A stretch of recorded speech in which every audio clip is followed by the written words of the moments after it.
Fala, jovem investidor, seja bem-vindo ao meu canal. Hoje iremos comentar sobre o resultado do primeiro TRI da Magazine Luiza, que reportou aqui um prejuízo bastante significativo que fez suas cotações despencarem mais de 22% após o anúncio dos resultados trimestrais, que chegou às cotações de R$ 3,38. Vamos entender então o projeto da empresa de crescimento, além disso, sobre esse balanço financeiro e, de fato, se vale a pena investir ou não. E antes de comentar sobre isso, gostaria de convidar você a se inscrever no meu canal. O canal irá comentar sobre resultados trimestrais das principais empresas listadas na bolsa, assim como trazer notícias do mercado financeiro. Então é muito importante que você se inscreva no canal, deixe aquele like para que mais pessoas possam ter acesso a esse conteúdo e também você não perca nenhum destes conteúdos. Além disso, vocês irão acompanhar o crescimento da carteira do canal rumo à liberdade financeira. Então, sem enrolação, vamos para o vídeo.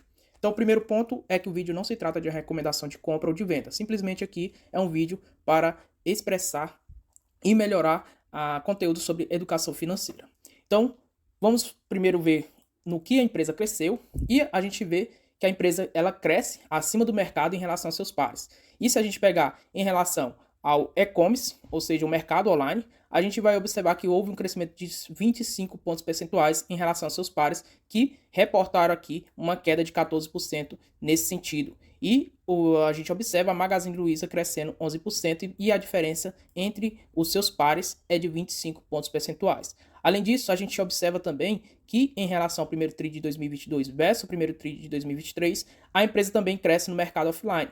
Ou seja, cresceu aqui 6 pontos percentuais em relação aos seus pares. Então, de fato, a empresa ela é muito competitiva no setor varejista e consegue superar os seus concorrentes. E aí, a gente vê em vendas totais, a empresa chegou aos patamares de 15,5 bilhões de reais. Isso representa 10% de crescimento em vendas totais em relação ao primeiro TRI de 2022. Se pegarmos aqui TRI por TRI, desde o primeiro TRI de 2020 ao primeiro TRI de 2023, foi um crescimento de 27% ao ano na média. Então, de fato, a empresa ela ganha crescimento em relação às suas vendas totais, TRI por TRI. E aí, o que a gente percebe é que também há um ganho aí no market share, ou seja, no mercado, a sua margem no mercado vem crescendo TRI por TRI, e se observarmos desde o primeiro TRI de 2020 ao primeiro TRI de 2023, é um crescimento de 6% ao ano na média. E em relação ao primeiro TRI de 2022 versus o primeiro TRI de 2023, é um crescimento aqui de 8%, saltando aqui de 3,9 bilhões de reais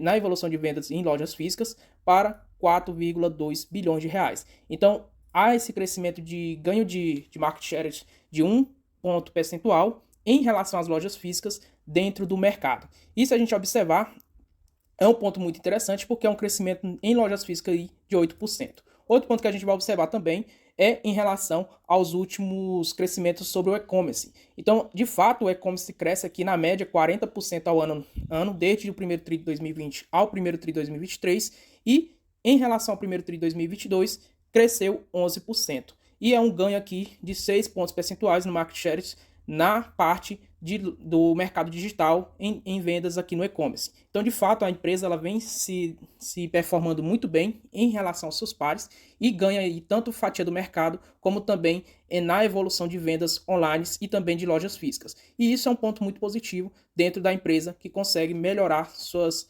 performance em relação aos seus concorrentes. Em relação ao marketplace, é muito importante esse segmento para a empresa, porque ela demanda pouco custo e, além disso, rende aqui uma receita muito significativa para a empresa. E isso vem evoluindo a cada trimestre. Se a gente observar desde o primeiro TRI de 2022, que veio aqui o auge da pandemia e teve que se reinventar as empresas varejistas nesse sentido, a empresa então se reinventou, que houve um crescimento até o primeiro TRI de 2021 de 98% nesse segmento. E se observarmos em relação ao primeiro TRI de 2023 versus o primeiro TRI de 2022, foi um crescimento de 19%. Então, se pegarmos desde o primeiro TRI de 2020 ao primeiro TRI de 2023, representa na média aqui 52% ao ano de crescimento na média. De fato, é muito interessante porque nos últimos 3 anos houve esse crescimento muito forte e já representa aí 4,4 bilhões de vendas totais da empresa. E aí, um ponto muito interessante é com a evolução, então, dessa terceirização de lojas, de vendas, cresce, então, o aumento das suas receitas e, consequentemente, os custos logísticos despenca. Então, por isso que é muito interessante esse segmento e, de fato, ele representa já uma fatia muito interessante dentro da empresa. Se pegarmos no acumulado, a participação da 3P, desses terceirizados, já representa aqui em vendas totais 28%. E a participação de vendas online representa aqui quase 40%. E o ideal que a gente vai observar no médio a longo prazo é justamente essa fatia em lojas físicas, mesmo crescendo a quantidade de lojas físicas, é diminuir a cada ano. Então vai chegar um período onde todo o faturamento, as vendas totais da empresa será mais no mercado digital, e isso é uma realidade que as empresas terão que se adequar a isso, mesmo em meio ao boom tecnológico que vem acontecendo. E de fato a Magalu já vem fazendo isso e ela vem investindo bastante. E se observarmos em relação à plataforma da Magalu, ela vem aperfeiçoando e vai desenvolver essas plataformas para todas as suas parceiras. Ou seja, a Netshoes aqui é controlada pela Magalu, a Zattini, a Época, Estante Virtual, Kabum, enfim.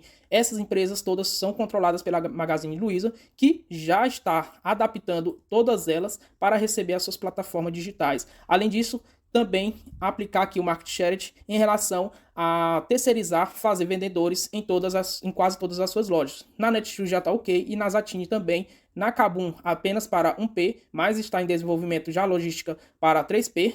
E interessante também é que já na estante virtual já está terminando praticamente essa integralização desse tipo de segmento. Então é muito importante esse segmento crescer, porque tem de fazer com que pessoas consigam aqui se associar à empresa, vendendo seus produtos, ganha a sua comissão, e aí uma parte vai para a Magazine Luiza e outra parte vai para o associado. Consequentemente, a empresa não tem altos custos, nem o associado, e ambos saem ganhando. Então esse segmento aqui, a tendência é crescer ainda mais. E, consequentemente, os custos irão diminuir e os resultados irão aumentar.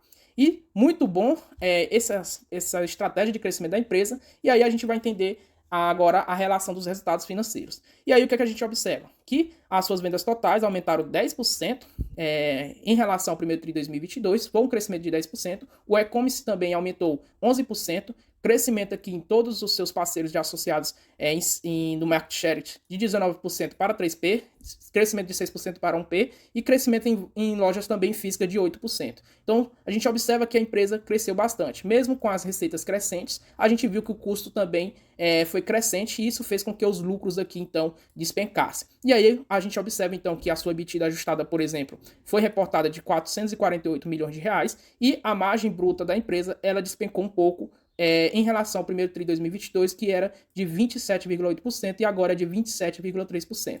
E resultado líquido ajustado, a gente observa então lucro líquido ajustado de prejuízo de 309 milhões de reais. Então, de fato, a empresa reporta prejuízo de lucro líquido ajustado no primeiro TRI de 2022 e bem maior do que reportado no primeiro TRI de 2022 em relação a 2023.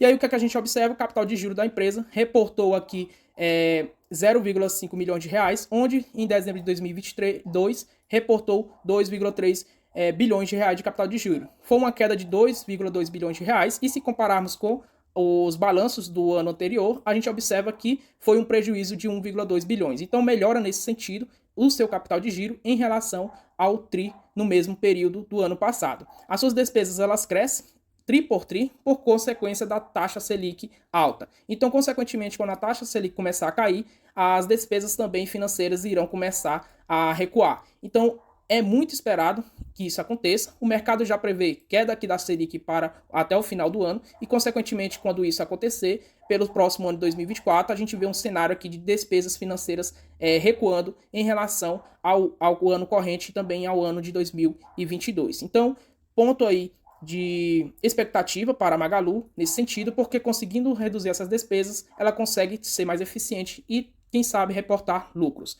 E a geração de caixa nas operações de 1,3 bilhões de reais. E o que a gente observa? Esse fluxo de caixa operacional de 1,3 bilhões é que no fluxo de caixa total a gente vê um recuo de quase 400 milhões de reais. Então, fechou o ano 2022 com 8,5 bilhões de reais e aí a gente observa que fechou o primeiro TRI com 8,1 bilhões, tendo aí um leve recuo de 400 milhões de reais. E aí a gente vê que perde, então, esse forte fluxo de caixa da empresa.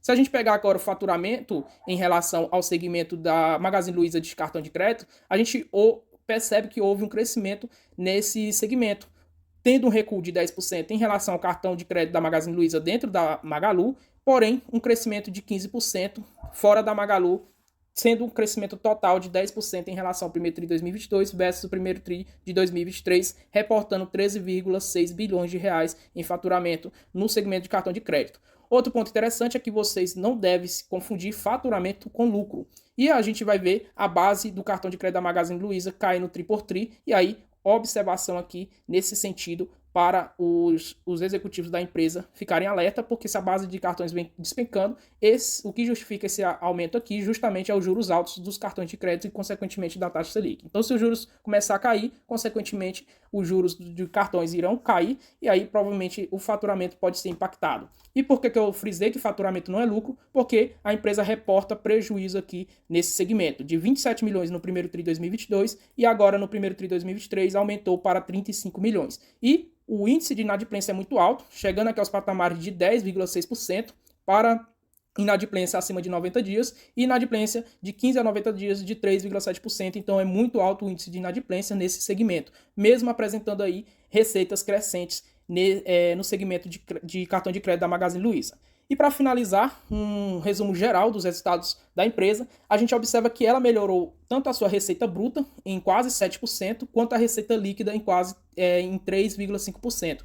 O lucro bruto também cresceu 2%, e aqui a margem bruta teve um recuo de 0,5 pontos percentuais, praticamente em linha com o apresentado no primeiro TRI de 2022 versus o primeiro TRI de 2023. E aí, a gente parte para as margens, que é que a gente observa que a EBITDA ela teve um recuo de 4,5%, apresentando então uma EBITDA de 324 milhões de reais versus 339 milhões do primeiro TRI de 2022, e a margem EBITDA, consequentemente, diminuiu 0,3 pontos percentuais, referente ao ano do primeiro TRI de 2022. Lucro líquido, então, prejuízo de 391 milhões de reais, e lucro líquido do primeiro TRI de 2022 de 161 milhões de reais. Não foi à toa que as cotações despencaram mais de 20%, porque o lucro líquido da empresa, de fato, foi um prejuízo muito significativo e não esperado. Então, a receita cresceu, consequentemente, as vendas também cresceu, o volume de vendas, mas as despesas também cresceram de forma desproporcional, fazendo com que, então, reporte aqui um prejuízo absurdo em relação ao seu crescimento. Então, a eficiência da empresa está muito ruim e eles precisam trabalhar nessa questão, e principalmente aquele segmento do marketplace é bastante interessante para a empresa para aumentar as receitas e reduzir custos nesse sentido, se tornando mais eficiente e apresentar lucros. E aí, consequentemente, a gente vai obter uma margem de segurança não tão interessante neste momento, como a gente irá observar, e aí calculando aqui através da forma de Benjamin Graham ajustada. E aí, como eu utilizo então os indicadores, a gente vai observar que o PL da empresa é negativo, isso significa que a empresa é deficitária, e aí a gente tem que trabalhar com resultados sólidos. Então o PL que eu vou utilizar é de 15 vezes, então o mercado esteve disposto a negociar bem acima de 15 vezes o seu lucro, e se observarmos em 2016, por exemplo, era negociado a 32 vezes, 2017, 43 vezes, 2018, 62 vezes, 2019, 87 vezes, 2021, 82 vezes os seus lucros. Então, de fato, nem vou considerar 2020, que foi negociado aqui a 430 vezes o seu lucro. Então, de fato, isso aqui era uma bolha que explodiu no ano seguinte. E aí, vou considerar, então, sendo bem conservador, 15 vezes o seu lucro. O preço sobre o seu valor patrimonial foi negociado abaixo de 2 vezes apenas em 2 momentos, que foi em 2015 e em 2022. Em todos os demais momentos, até no momento atual, o mercado esteve disposto a pagar mais de 2 vezes o seu valor patrimonial. Então, vou considerar, sendo muito conservador, 2 vezes o seu valor patrimonial, e também irei considerar um lucro líquido por ação de 25 centavos. Por que 25 centavos? Porque lá atrás, quando a empresa era mais arriscada, mais concentrada no setor varejista, e hoje é uma empresa que vem se reinventando tecnologicamente, a gente observa que ela lucrou 54 centavos por lucro por ação, 61 centavos, R$ 3,28, R$ 1,84, R$ 2,83, 55 centavos em 2019. Aí começou a investir, mudar praticamente de uma empresa varejista para uma empresa mais tecnológica. Então, consequentemente, mais investimentos e como as margens são muito apertadas, começou a apresentar prejuízos. E aí, vou considerar então um dos menores lucros líquidos por ação, considerando os anos aqui que a empresa não foi deficitária. Então, 25 centavos aí de lucro por ação. E aí, então, substituindo todos esses indicadores, o que é que a gente vai obter, então, um PL de 15 vezes o lucro, preço sobre seu valor patrimonial de 2 vezes, 25 centavos de lucro por ação, valor patrimonial de 3, aplicando a taxa de desconto de 15%, temos então o valor intrínseco final de R$ 4,03. Em relação às cotações atuais de R$ 3,38, vamos atualizar isso aqui, R$ 3,38, temos então a margem de segurança de apenas 19%. Então, neste momento, a empresa está barata em relação ao seu valor intrínseco, porém, está cara dentro da minha regra de investimento, que eu não invisto em empresa que apresente, no mínimo, margem de segurança de 50%. Então, para ela chegar no mínimo 50%, ela tem que cair aqui o preço para R$ 3,00, vamos ver? R$ 2,75, 80 centavos. 44, R$ 2,75. R$ 2,65. Então, a empresa teria que cair as cotações para R$ 2,65 para eu voltar a aportar e a empresa continuar na minha carteira de gestão de risco. Lembrando que minha gestão de risco é uma carteira, no máximo, que contempla aqui 10% da minha carteira, sendo 5% para ativos do mercado imobiliário de ações e 5% em criptomoedas, que é Bitcoin e Ethereum. Não posso passar de 10%, e aí, quando há essa margem, que neste momento há uma margem interessante aqui para eu aportar na minha gestão de risco, porque a Magazine Luiza representa apenas 0,58% da minha carteira, e aí há uma margem então para eu aumentar, e consequentemente, se as cotações despencarem mais, eu vou estar comprando um pouquinho de Magazine Luiza, porque no médio a longo prazo a empresa tende a continuar crescendo em relação às suas vendas totais e receitas, e melhorando a sua eficiência, ela irá apresentar um lucro líquido muito interessante. Então, de fato, aí, no médio a longo prazo, para quem tem estômago de aguentar os ciclos econômicos bons e ruins e, é claro, mantendo uma gestão de risco saudável, como a minha, por exemplo, que não posso me expor a mais de 5% em ativos do mercado imobiliário de ações, aí você fica tranquilo, porque se você estiver errado, isso não compromete o seu patrimônio, apenas vai ferir seu ego. Porém, se você estiver certo, vai ter uma boa apreciação e colher bastante resultados. Então era isso, pessoal. Compartilhe o vídeo com amigos e familiares, deixa aquele like e até a próxima.